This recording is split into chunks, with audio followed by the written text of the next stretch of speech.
une collaboration étroite entre tous les acteurs impliqués. Je compte donc sur votre engagement continu et sur votre coopération pour assurer le succès de ce chronogramme. Mesdames et messieurs, distingués invités, prenez besoin de rappeler que 2 décennies finissantes, l'Assemblée générale des Nations unies a fait de la sécurité routière son cheval de bataille en adoptant d'abord la résolution 64-255 pour la décennie 2011 et 2020 et la résolution 77-279, la résolution pour la décennie 2021-2024, 2 décennies d'action pour l'amélioration de la sécurité routière mondiale, en vue de stabiliser puis de réduire le nombre de décès imputables aux accidents de la route dans le monde en multipliant les activités menées au niveau mondial, régional, mais également national. Mesdames et messieurs, distingués invités, tout notre vœu est de voir qu'à la fin de cette activité du jour, un changement réel de mentalité pour l'ensemble des intervenants dans ce secteur, tant du côté des usagers que des agents chargés de réguler la circulation, afin de nous amener à la réduction sensible de cas d'accidents recensés tous les jours.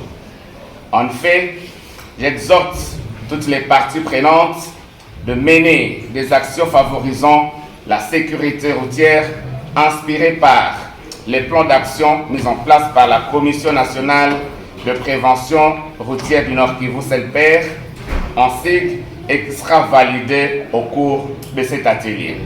Mesdames et messieurs, distingués invités, il est donc à constater que les problèmes ou les défis de la sécurité routière constituent un enjeu au niveau international, au niveau national et au niveau local. Il nous faut donc mutualiser nos intelligences pour qu'ensemble nous soyons capables d'apporter des réponses favorables à maîtriser ces défis. C'est sur ce mot d'espoir qu'au nom de son Excellence, Monsieur le Gouverneur de province, je déclare ouvert l'atelier de validation du plan opérationnel et du chronogramme des activités 24-24 de la Sainte-Père. Je vous remercie. Devant nous, il y a les tableaux des statistiques des rangs 2023 et comme vous allez le constater avec moi, les chiffres sont vraiment alarmants. Alors, nous ne serons pas là, comme je l'ai dit tantôt, en train seulement de constater, parce que les chiffres, si nous prenons même l'évaluation des statistiques 2021-2022, vous vous rendrez compte que nous nageons presque au même. Alors, la question qu'on se posait tous, est-ce que nous sommes en train de réellement travailler pour réduire tant soit peu le nombre d'accidents dans notre province, ou bien nous avions essayé et on n'a pas pu réussir notre mission parce qu'il nous manquait peut-être telle ou telle autre chose? Ce sont là des questions qu'on va devoir se poser. Ce plan est prévu plusieurs activités et parmi ces activités, nous avions ciblé les invités que vous aviez vus ici parce que la plupart nous travaillons en interconnexion et on ne se connaissait pas. On ne se connaissait pas, certains ont une mission assez particulière que l'État leur a confiée et nous nous sommes rendus compte que parmi ces missions, nous nous retrouvons tous interpellés par un point. Lequel point? C'est la question des accidents de circulation. Alors, c'est pourquoi nous nous sommes dit que pour l'an 2024, parce que ceci a été fait en amont au mois de décembre 2023, nous avions réuni les mêmes structures qui sont ici et nous sommes convenus de nous retrouver au début de l'an 2024 pour valider ces plans afin que nous puissions travailler en synergie pour l'année 2024. Parce que travailler de façon disparate, nous n'atteignons pas souvent les objectifs que nous fixons. C'est donc l'objectif, c'est créer une sorte de synergie et fédérer tous les efforts. Exactement, c'est cela qui est l'objectif et pour atteindre les objectifs de réduire à 80% les taux d'accidents que nous avions constatés l'an passé. Est-ce qu'il y a une différence entre l'an passé et cette année par rapport au nombre ou pas d'accidents? Cette année présente bon augure avec ce que nous sommes en train de travailler aujourd'hui. Mais sachez très bien qu'à la minute où je vous parle, il y a des cas d'accidents qui sont en train d'être constatés. Et j'ose croire qu'à l'issue de ces séances de travail, nous allons avoir les moyens de notre politique pour essayer d'atteindre cet objectif, de réduire à 80% les taux d'accident des circulations. Vous avez constitué des commissions par piliers. Comment ces commissions vont-elles travailler? Oui, ces commissions vont devoir se rencontrer mensuellement pour que nous puissions évaluer les travail et savoir où est-ce que nous sommes, qu'est-ce qui manque, qu'est-ce qui doit être fait, bien exactement sous la bénédiction de l'autorité provinciale, du gouvernement provincial. Quand on parle de plan opérationnel, c'est en fait un certain nombre d'activités qui doivent être menées et cela implique aussi le moyen financier. Est-ce que vous en disposez? Les moyens financiers avec toutes ces structures qui ont été présentes ici, nous en trouverons bien évidemment. Nous pensons que nous allons trouver les moyens parce que nous avons déjà les bonnes intentions et nous avons déjà une politique que nous avions mise en place. Les moyens viendront, nous espérons bien. Cela, vous comptez sur le gouvernement provincial? C'est l'implication de tout le monde et le gouvernement provincial bien sûr qui chapeaute tout. Okay. Depuis un temps, on voit que la SNPR est active pour essayer un peu de mettre des signes ou des lignes peintes sur la chaussée. Est-ce que cette activité continue?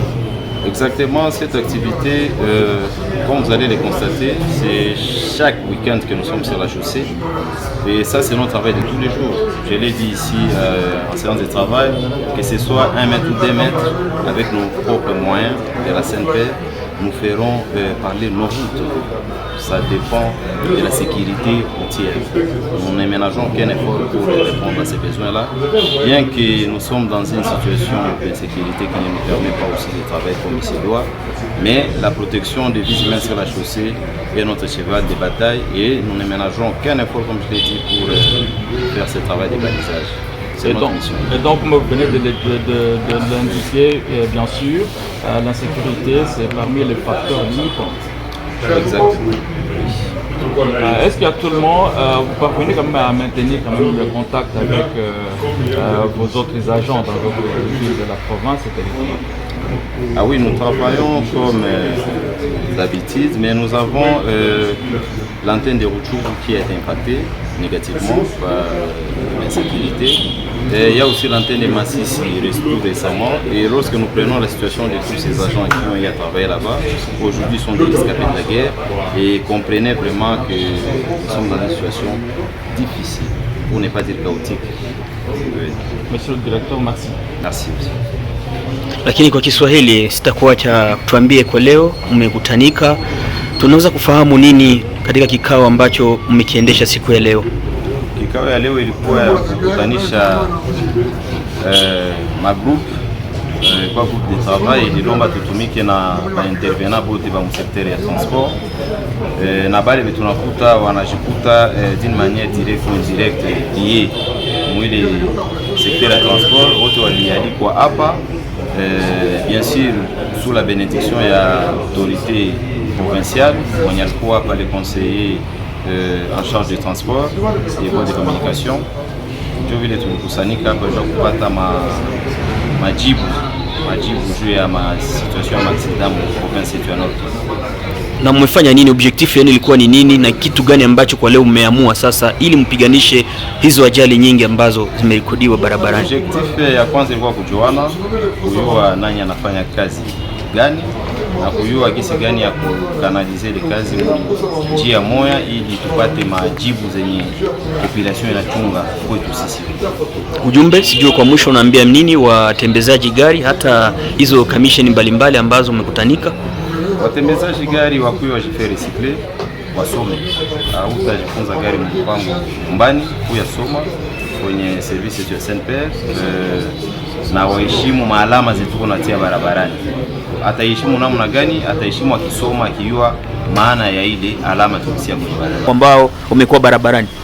Kama nilikuwa invité hapa ku hotel, tulikuwa na seminaire hapa na wakuu viongozi ya vile ya Goma na wa province juu ya nani ya sensibilisation juu ya 2023 maaksida zilikuwa mingi sana. Njo wanasema njo wanaorganize seminaire ya kusema juu ya kufaa sensibilisation juu ya wamambre wote juu ya maaksida, kuona kama mwezi 2024 zinaweza kupunguka.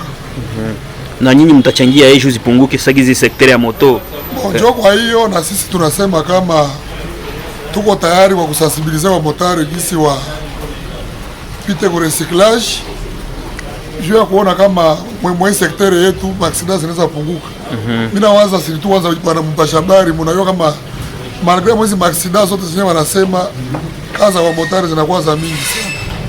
Na njo kwa hiyo wana create commission na mwele commission yenyewe wakubwa wana create, na sisi sasa vile ma association tutaparetre ndani juu ya kuona kama tutakuwa tunasensibiliser wa mambo modele gani juu ya kuwafundisha code de la route. Na aksida za mingi zinakuwa 18h, niko sikia ba motari kuna kimbia mbio afike nyumbani juu ya hii mesure ya maire de la ville. Bon, mimi nawaza ile nyuma nasema ni yenyewe najulikana. Unaona saa yenyewe naona kile 18h30 19h watamfunga, na kisha mfunga watamlomba amani ya mingi. Na ndio maana kuna wale wanakimbia. Mimi ni mzuri juu tuko tunachunga tu. Sasa kuvenere tatakuwa libre, tutaenda tutakumwona, tutamuonesha zile makazi zote. Asante sana. Ujumbe kwa mwisho? Ujumbe wa mwisho ni kusema, ni kuambia wa motari kisi wanatufundisha hapa, ni kusema basi wanatembeza kwanza moto na wamisha kunya kupombe. Kama wanakunyaka pombe unachunga ishe nile 18h 19h unafika nyumbani ndio unaweza tumia chupa. Na ingine ile excès de vitesse. Wako wanabeba wakilia polepole na wasiko wanadouble ovyo ovyo. Mimi nawaza kadiri tuko tunafanya tunakia ma seminaire, tuko tunawapatia